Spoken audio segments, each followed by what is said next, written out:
قال رسول الله صلى الله عليه وسلم: من قال رضيت بالله ربا وبالإسلام دينا وبمحمد رسولا وجبت له الجنة.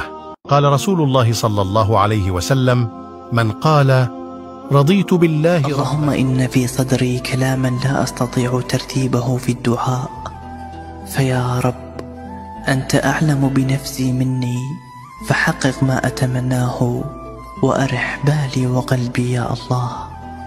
بمرور السنين أدركت أنني خسرت طاقتي وصحة قلبي بلا ثمن.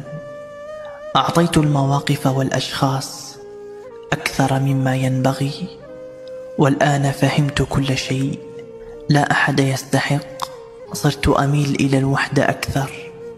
أعلمتني الحياة أن أكتاف الآخرين هشة، وأن أياديهم في الأوقات الحرجة قصيرة. هكذا تعلمت واكتفيت، وأغلقت نوافذ أحلامي. أصبحت أحب العزلة وأكتفي بالصمت. أصبحت أحب العزلة وأكتفي بالصمت.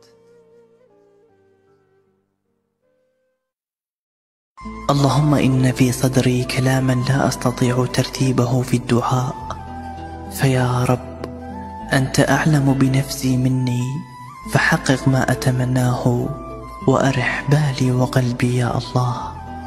بمرور السنين أدركت أنني خسرت طاقتي وصحة قلبي بلا ثمن. أعطيت المواقف والأشخاص أكثر